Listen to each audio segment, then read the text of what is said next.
Je n'aurais jamais imaginé qu'une simple proposition puisse bouleverser ma vie.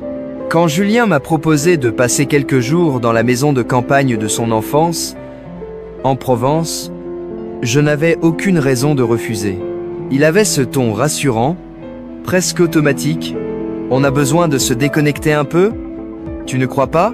La maison était nichée entre les vignes et les champs de lavande, avec une terrasse en pierre et un grand jardin. Parfait pour se retrouver, disait-il. J'avais accepté sans enthousiasme, mais sans objection non plus. Entre nous, tout fonctionnait.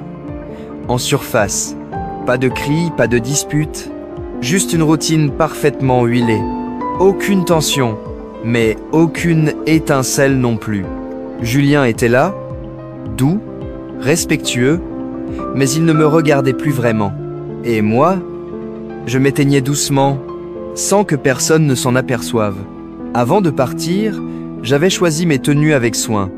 Des robes fluides, un peu trop légères pour la saison, un parfum nouveau, des chaussures plates, mais élégantes. Je ne savais pas pourquoi, mais je voulais me sentir belle, vivante.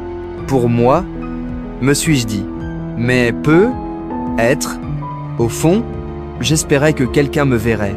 Pendant le trajet, je m'étais installé à l'arrière. Devant, Julien conduisait. À ses côtés, son père Marc. Il s'était joint au voyage à la dernière minute. Nous n'avions jamais vraiment passé de temps ensemble, mais il dégageait quelque chose de calme, presque magnétique. Un homme d'un certain âge, mais encore sûr de lui. Ses tempes grisonnantes, son regard clair et cette manière de parler sans hâte. Il était l'opposé de Julien. Il parlait de souvenirs, de famille, de projets. Moi, je regardais les collines défiler par la fenêtre. Et parfois, je croisais son regard. Trop long, trop direct. Pas de curiosité banale. C'était une reconnaissance silencieuse. Comme s'il savait quelque chose que moi-même, je n'osais pas encore admettre. La maison était exactement comme Julien l'avait décrite. Grande, rustique, baignée de lumière dorée. Une vieille balançoire sous un figuier. Une cuisine aux tomates rouges. Et cette odeur de bois et de fleurs séchées, elle m'a rappelé mon enfance. Quand nous avons sorti les valises, Marc a insisté pour porter la mienne. Sa main a frôlé la mienne. Rien d'extraordinaire, mais un frisson m'a traversé. Une étincelle fugace, troublante. Le soir, autour de la table, tout semblait normal. Des rires, des anecdotes, un verre de vin. Mais je sentais son regard, pas insistant, présent, comme une brise chaude, qu'on ne peut ignorer. Dans ce regard, il y avait autre chose.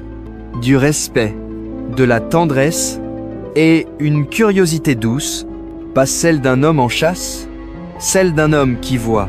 Quand Julien a proposé une balade dans les vignes, Marc a prétexté de la fatigue. J'ai dit que je préférais rester aussi. Je vais aider à ranger la cuisine, ai-je dit. Rien de suspect, mais quand Julien a quitté la pièce, le silence a changé de texture. Je faisais la vaisselle.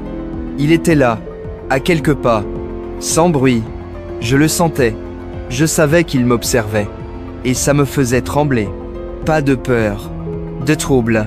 Tu fais toujours tout avec autant de soin, a-t-il murmuré.